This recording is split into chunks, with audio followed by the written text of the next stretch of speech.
올드스게이트 그 경험이라는 이런 내용이 나와요.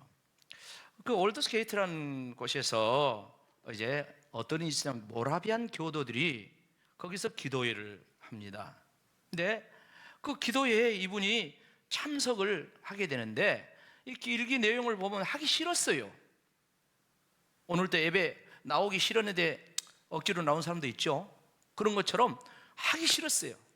그런데 거기 참석해가지고 성령 체험을 강력하게 합니다. 여기 보면 1938년 5월 24일자 웨슬레 일기 내용입니다. 이렇게 적혀져 있어요. 그날 저녁에 나는 올드스게이트에 있는 기도 모임에 별로 가고 싶은 마음이 없었으나 참석했다. 거기서 어떤 사람이 루터의 로마서 강의 서문을 읽고 있었다. 밤 9시 15분쯤 그 낭독자가 우리가 그리스도를 믿을 때 하나님께서 우리 마음의 변화를 가져오는 일을 묘사하는 말을 듣는 중에 나는 내 마음이 이상스럽게 뜨거워짐을 느꼈다. 나는 내가 그리스도를 참으로 믿고 있음을 느끼고 구원을 위해서 그리스도만을 의지한다고 느꼈다. 나는 내가 그리스도를 참으로 믿고 있음을 느꼈고 구원을 위해서 그리스도만을 의지한다고 느꼈다. 그리고 주께서 내 모든 죄를 없이 하였다는 것은 확신이 생겼고 나 같은 자의 죄를 다 사하시고 죄와 죽음의 법에서 나를 구원해 주셨음을 확신하게 되었다. 이걸 올드스게이트가의 회심이라고 그렇게 이야기합니다. 지금 이 상황에 이 요한 웨슬리 목사님은 목사였어. 근데 이때 이런 회심,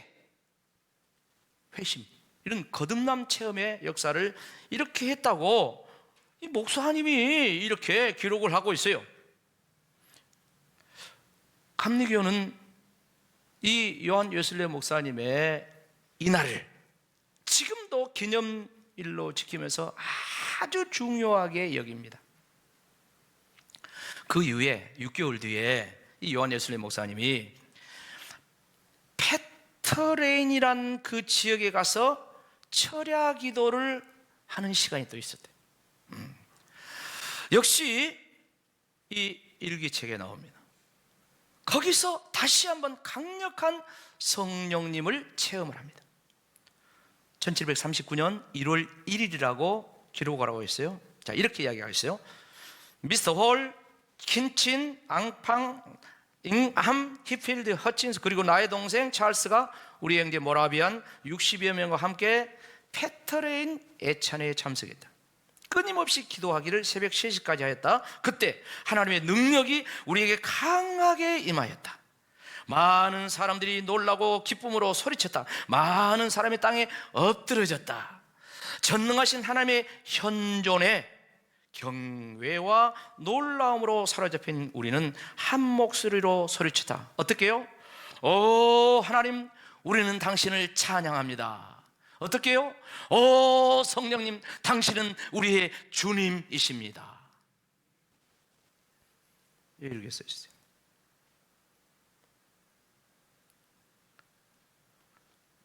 이후에 이 웨슬리 목사님은 이렇게 예배드리고 설교할 때 수많은 사람들이 입소문 듣고 몰려들기, 막 수만 명이 사람들이 사방에서 웨슬리 목사님이 집회하는 곳에, 예배드리는 곳에, 설교하는 곳에 막 몰려들기 시작해요. 그리고 그 자리에 수많은 사람들이 예수님 만나고 회심하는, 거듭나는 그런 역사가 일어났습니다.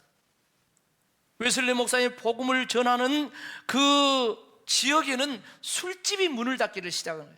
심지어 극장도 문을 닫는 그런 일들이 막 일어나면서 영국 사회가 변화되기 시작한 거예요.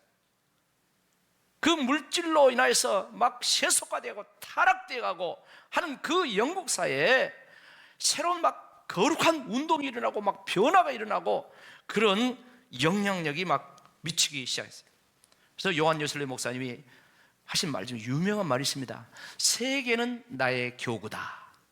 할렐루야. 한번 우리 모두 다 같이 해보자. 시작. 세계는 나의 교구다. 교구 알죠? 교구. 자기가 목회하는 지역, 세계는 나의 교구다. 이때부터 이런 말씀을 전하면서 영국뿐만 아니라 미국 사방대 돌아다니면서 복음을 증거합니다. 근데 이분이 얼마나 많은 거리를 말을 타고 이동하면서 복음을 전했는데 25만 마일을 다녔대요. 25만 마일이니까 뭐 거리가 얼마 되는지 잘 모르겠죠. 지구 한 바퀴를 다닌 거예요. 하루에 4번, 5번 평균 설교를 했는데 평생 42,000번의 설교를 했다고 그렇게 말하고 있습니다. 여러분, 웨슬리 목사님 평범한 목사님이었어요. 그냥 자기 동네에서 평범한 목회하는 이 목사님이 이처럼 열정적으로 수많은 영향력을 미치고 사역하면서 나아갈 수 있었던 것은 그가 성령의 사람이 되었기 때문인 줄로 믿습니다. 성령 충만한 은혜가 임했기 때문인 줄로 믿습니다. 웨슬리 목사님은 성령 충만한 그 이전에도 그는 하나님을 믿었어요. 예수님이 구원받은 백성이었어요. 그러나 성령의 능력이 임하면서 비로소 우리가 아는 그런 웨슬러 목사님의 이 역사가 일어났습니다. 그 영향력은 지금 300여 년 가까이 되어가는데 지금도 미쳤어요. 제가 설교를 준비하면서 책을 찾아봤어요. 내가 언제 이 책을 샀는가? 신학교 다닐 때 사더라고요. 84년 때 신학교 다닐 때 샀어요. 고전으로 반드시 읽어야 할 책 목록 3번째. 사랑하는 성도 여러분, 우리는 경건의 훈련을 하고 성경을 배우고 성경 지식을 쌓아가야 됩니다. 그러나 이것만으로는 부족하다는 거죠. 불이 붙지 않는 장작은 아무리 많이 산더미처럼 쌓여있다 소용이 없어요. 성경을 보면 성령 하나님을 불이라고 묘사합니다. 불. 성령의 불이 내게 임하면 그때 놀라운 역사가 일어나는데 오늘 이 웨슬러 목사님과 진배 없는 그런 역사들이 일어나는 거예요.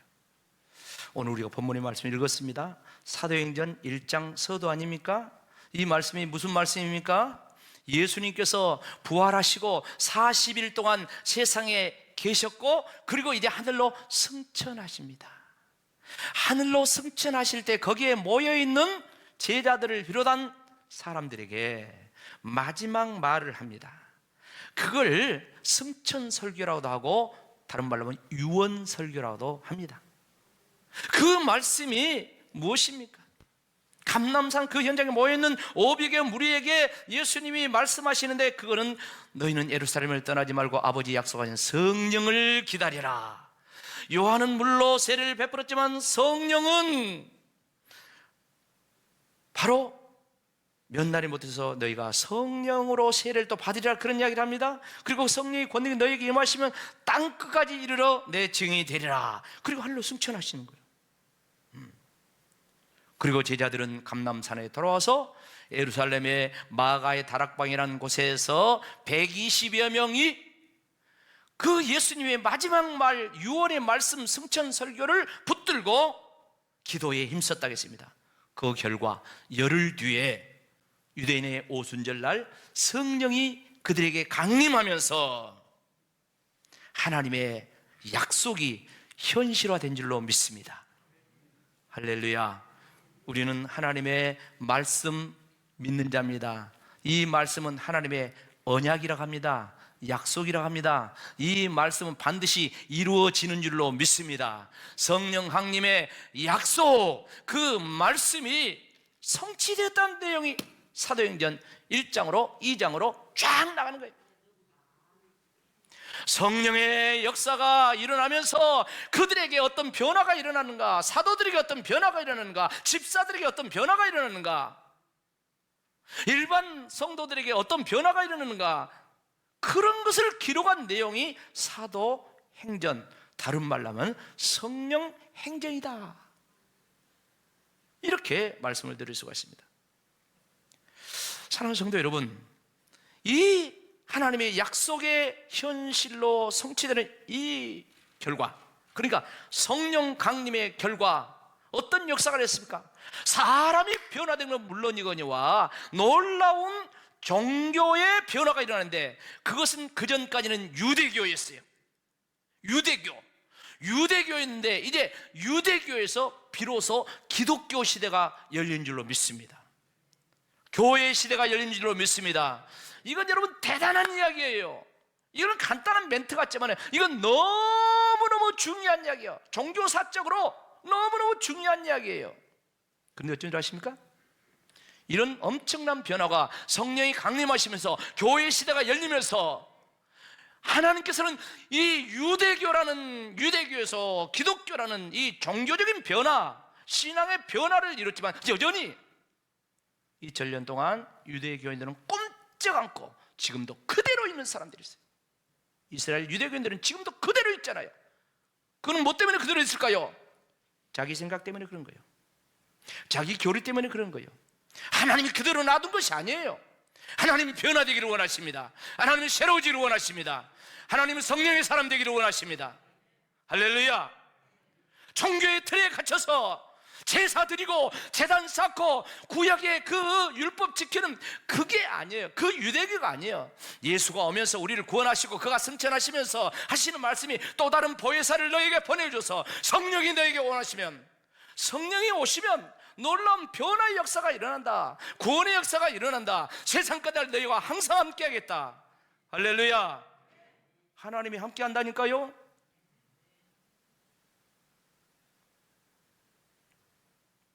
사랑하는 성도 여러분, 신자의 생활과 불신자의 생활이 결정적으로 다른 것이 뭔 줄 아십니까? 교회 다니고 안 다니고? 그게 아니에요. 먼저 불신자의 생활, 불신자의 삶은 뭡니까? 자기 인생을 자기 힘으로 사는 거야. 이게 불신자야. 자기 수단, 자기 방법, 자기 지식, 자기 경험, 자기 물질로 모든 것을 인간의 힘으로 헤쳐나가는 삶의 모습이 불신자의 모습이에요. 불신자. 그렇게 열심히 합니다. 그러다가 안 되면 포기하죠. 그러다가 생명까지 포기하고 자살하는 그런 사람들도 많이 있어요. 여러분, 우리가 지금 세계 12국가입니다. 근데 OECD, 아주 잘 사는 그런 선진 OECD 국가의 자살률 1위가 어느 나라고요? 우리나라라는 거예요. 그것은 오래전 데이터입니다. 그렇게 잘 사는 나라에서 자살을 그렇게 많이 한다는 거예요. 자살을. 불신자들은 자기 힘으로 살고 안 되면은 최후에는 죽으면 끝나지, 그런 모습이라는 거예요. 자, 그렇다면 우리는 불신자가 아니라 신자입니다. 근데 잘 생각해 보세요. 내가 무늬만 신자인가? 아니면 진짜 신자인가? 신자의 생활을 통해서 알 수가 있습니다. 신자의 삶은, 신자의 생활은 뭡니까? 간단히 이야기해서 내 힘으로 살지 않고 하나님의 힘으로 사는 자들. 할렐루야. 내 힘으로 사는 것이 아니라 하나님의 힘으로 사는 자, 성령의 힘으로 사는 자, 하나님의 도우심으로 사는 자, 하나님의 은혜로 사는 자. 사도 바울은 예수님 만나기 전에 신앙생활도 다 자기 열심히 있어요. 자기 힘으로. 근데 예수님 만나고 나서, 부활하신 예수님 만나고 나서, 성령 받고 나서 고백한 것이 뭡니까? 고린도서 15장 10절 말씀 보면 나의 나 된 것은 하나님의 은혜로 된 것이니, 내가 다른 사도보다 더 수고 헌신 많이 했지만 나와 함께 하신 하나님의 은혜로 된 것이다 그랬어요. 고린도 교회 편지를 하면서 뭐라고 이야기합니까? 내 속에서 능력으로 역사하신 이의 역사를 따라 나로 힘을 다하여 수고하느라 그랬어요. 그러니까 하나님의 은혜를 따라, 성령의 역사를 따라 하나님 공급한 힘으로 사는 것이 바로 성도의, 신자의 삶의 모습이라는 거죠. 자, 이렇게 우리가 예수 믿는 자가 되어서 예수님 믿고 하나님을 아버지로 이렇게 부르는 구원받는 자가 되는데, 이 구원의 역사, 이 첫 단추가 어떻게 해서 형성이 됩니까? 예수님 그렇게 이야기했어요. 물과 성령으로 거듭나야 된다, 그렇게 이야기했어요. 그런데 이 부분을 사도 바울은 고린도교회 편지를 보면서 이렇게 이야기했어요. 예수님을 주님으로 믿는 것이 어떻게 이루어지는가?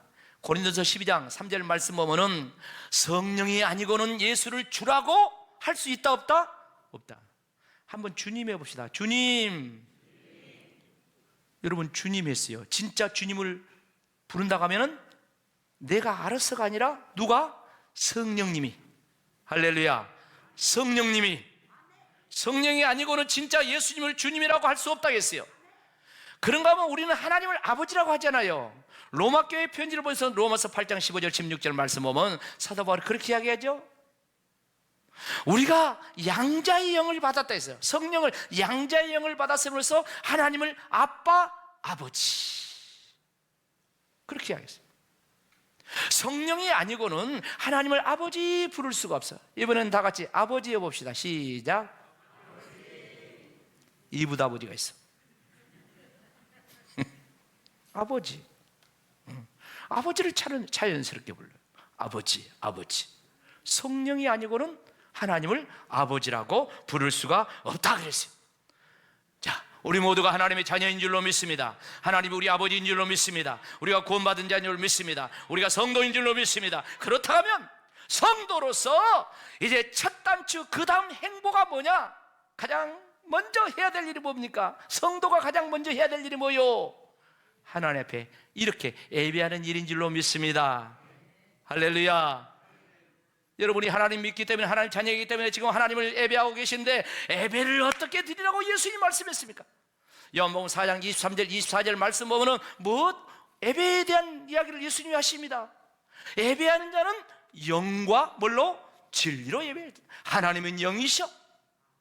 하나님은 영이시기 때문에 우리도 하나님은 영이신 하나님을 예배할 때 반드시 영이 작동해야 돼. 하나님의 성령이 작동하고 내 영이 살아나고, 그래서 하나님과 영적인 접촉점을 이루는 시간이 예배 시간이라는 거야. 하나님이 이렇게 예배드리는 자를 찾느니라, 하나님이 이렇게 예배드리는 자를 예배를 받으시니라 그랬어요. 그러니까 성령의 역사 속에서 드리는 예배를 하나님이 받으시는 거예요. 아무나 받는 것이 아니라 성경에 보면 받으시지 않는 예배가 얼마나 많이 나옵니까? 받지 않는 제사가 얼마나 많이 나옵니까? 근데 예수님은 그랬어요. 성령으로 예배할 때, 우리 영과 더불어서 성령으로 예배할 때 신령한 예배를 하나님 받으신다 했어요. 자, 예배의 내용 속에 들어가면 찬양이 있죠. 찬양을 어떻게 하십니까? 에베소 5장 19절 말씀 보면 어떻게 찬양을 했어요? 신령한 찬양을 하라 했어요. 할렐루야. 신령한 노래를 부르라 했어요. 그 말이 뭐냐? 성령이 역사하는 찬양. 그걸 이야기했어요. 에베소에 보면 우리가 또 기도도 있습니다. 기도를 어떻게 하라 했습니까? 에베소 6장 18절 말씀 보면 기도를 이렇게 했어요. 성령 안에서 항상 뭐다라? 기도하라. 유다서 1장 20절에는 성령으로 기도하라 그랬어요. 기도하는 것도 나 혼자 하는 게 아니에요. 성령 안에서 성령으로 기도하라 했어요. 로마서 8장 26절 27절 말씀 보면은 성령이 우리 연약한 것을 도와주신다고 했어요. 성령이 말할 수 없는 탄식을 우리를 위해서 기도하신다고 했습니다. 하나님의 뜻대로 성도들이 하나님의 뜻대로 기도할 수 있도록 성령이 도와주시는 거예요. 그러니까 기도하는데도 성령의 역사 없이 온전한 기도를 할 수가 없다는 거예요. 자, 그렇습니다. 우리가 은혜 받아서 복음 들었습니다. 나가서 전도해야 될 거 아닙니까? 전도는 어떻게 하라 했어요? 아까 말씀드렸죠. 사도행전 1장 8절 오직 성령이 너에게 임하시면, 할렐루야. 전도를 어떻게 해요? 성령으로 전도하라. 내 힘을 하는 게 아니에요. 전도만 해야 되겠어요? 봉사도 해야지. 은혜 받았으면 봉사해야지. 그 성경에 봉사를 어떻게 하라고 합니까? 빌립보서 3장 3절 말씀 보면은 어떻게 해요? 하나님의 뭘로? 성령으로 봉사하라. 이 사람이 진짜 백이다, 참 할례당이다, 진짜 백이라. 성령으로 봉사하는, 육신으로 하는 거 많죠. 성령으로 봉사하라. 성령으로. 이게 얼마나 중요합니까? 봉사가 쉬운 일이 아니에요. 내 할 일 놔두고 교회 와서 일하는 것이 절대 쉬운 일이 아닙니다. 물질 들어서 봉사 헌신하는 건 쉬운 일이 아닙니다. 하다 보면 힘들어요. 짜증도 나요. 하다 보면 왜 나만 해야 되냐? 왜 아무개 집사는, 왜 아무개 권사는 안 하냐? 그럴 수가 있습니다. 그런 말이 나와요. 봉사하다 보면 시험 듭니다. 봉사하다 보면 어려운 그런 장면이 와요. 근데 그것을 극복하는 길은 뭡니까? 성령으로 할 때. 할렐루야. 성령이 역사하실 때 같이 합시다. 써주시니 감사합니다. 그렇죠. 써주시니 감사합니다. 써주시니. 지금 윤석열 대통령이 사람이었겠습니까? 사람이 천지에 널려 있어요. 천지에. 써주시니 감사합니다. 교회도 마찬가지입니다. 주님이 나를 써주시니 감사합니다. 내 힘으로 하면은요 짜증나버려. 내 힘으로 하면 힘들어요. 제가 늘 설교를 하지만 저는 설교하는 것이 제 중요한 할 일이잖아요. 예배인도고 설교. 그런데 이 예배인도고 이 설교하는 것이 제 힘으로 제 아는 지식으로만 한다면 이건 못 해먹을 일이야. 못 해먹을 일이요. 그래서 항상 예배 준비하면서 기도하고 또 설교 하면서 강단에 서면서 기도하는 기도가 뭡니까? 성령님 역사해 주세요. 성령님 은혜를 부어주세요. 진리의 성령님 말씀을 생각나게 하여 주옵소서. 성령님 말씀 듣는 성도들의 마음을 여시고 귀를 열어주시옵소서. 저희들의 눈도 뜨게 해주세요. 이렇게 맨날 기도를 하는 거야. 마음도 열리고 눈도 열리고 귀도 열리고 성령님이 하셔야 성령님 사정사정을 합니다. 사정사정. 사랑하는 성도 여러분, 내 힘으로 하는 게 아니야. 성경을 읽다 보면 은혜로운 말씀들이 많이 나오죠.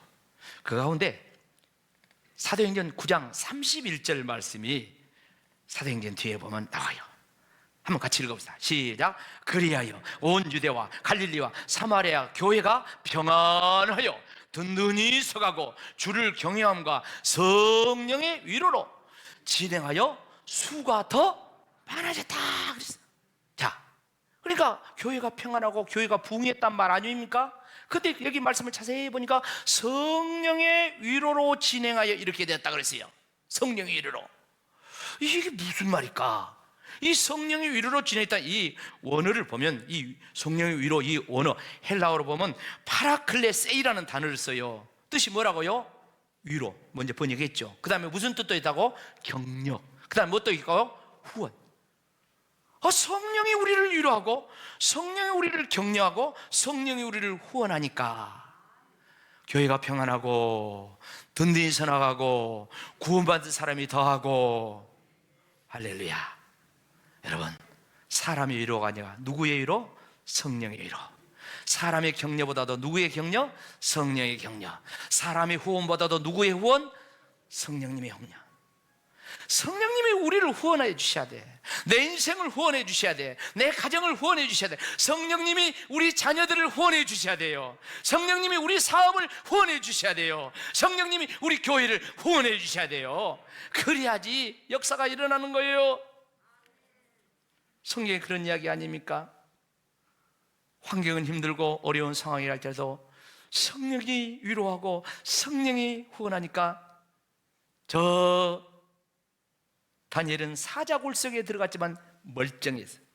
사드락과 메삭과 아벳느고는 그 풀물 속에 영광로 속에 들어가면 성령이 위로하고 성령이 보호해주고 성령이 함께하니까 머리털 하나도 걸리지 않았다. 요셉은 종으로 팔려갔지만 성령이 함께 하시니까 가는 곳곳마다 형통한 줄로 믿습니다. 종사람에도 형통했습니다. 모함 받아가지고 감옥에 들어갔었는데 감옥에도 형통했다고 했어요. 나중에는 뭐십니까? 바로 왕 앞에 가지고 하나님이 주신 지혜로 꿈을 잘 해먹으니 이 같은 사람을 어디서 발견할 수 있냐, 얻을 수 있냐 해가지고 바로가 애굽의 총리 삼아버렸어. 어찌 이것이 성경에 있는 이야기만 그렇게 끝나야 되겠습니까? 아니에요. 저 불 들어온 요거 한번 읽어봅시다. 시작. 액츠 29 미래로 도약하는 거예요. 액츠란 말은 영어로 사도행전이란 말이에요. 사도행전이 28장까지 있어요. 그런데 우리는 이제 사도행전 몇 장? 29장을 써 내려가면서 미래로 도약해 나가겠다는 거예요. 그런데 그 내용 속에 사도행전은 성령으로 시작됐어. 할렐루야. 오늘 1장에 성령으로 시작돼서 성령으로 진행돼. 이게 사도행전이야. 그래서 우리가 성령 강림절이 돌아오면 이 사도행전 1장의 여기 내용을 본받아서 우리가 2주간 저녁으로 항상 기도해요. 올해는 6월 5일 날이 성령 강림절입니다. 내일부터 2주간 저녁으로 이 사도행전의 이 말씀을 따라서 하는 거예요. 보세요. 사도행전 1장 14절 어떻게 저들이 기도했는가 마지막으로 한번 같이 읽어봅시다. 시작. 여자들과 예수의 어머니 마리아와 예수의 아우들과 더불어 마음을 같이하여 오로지 기도에 힘쓰더라. 제자들이 여자들과 예수의 어머니 마리아와 아우들과 더불어서 오로지 마음을 같이 기도에 힘쓸 때 오순절날 성령님이 역사하시고 그 역사로 사도행전 시대가 열린 줄로 믿습니다. 그 역사로 유대교에서 기독교가 나오고 기독교 세계 복음화 시대가 열려서 이 구례 산골까지 성령의 사람들이 와서 복음 전하고 오늘 우리가 이렇게 믿음의 후예들로 살고 있는 거예요. 여기서 머물러 버려야 되겠습니까? 주님 오실 때까지 사도행전은 쉬지 않고 진행되어야 될 줄로 믿습니다. 성령 행전입니다. 어떨 때 약속의 말씀을 붙들고 기도할 때 성령이 역사하시고 그로 인하여서 계속해서 하나님 나라를 확장하고 영혼을 구원하고 하나님의 뜻을 이루는 이런 역사가 일어납니다. 저와 여러분이 이 역사의 축복의 주인공들 되시기를 주의 이름으로 축원합니다. 아멘. 같이 기도하겠습니다.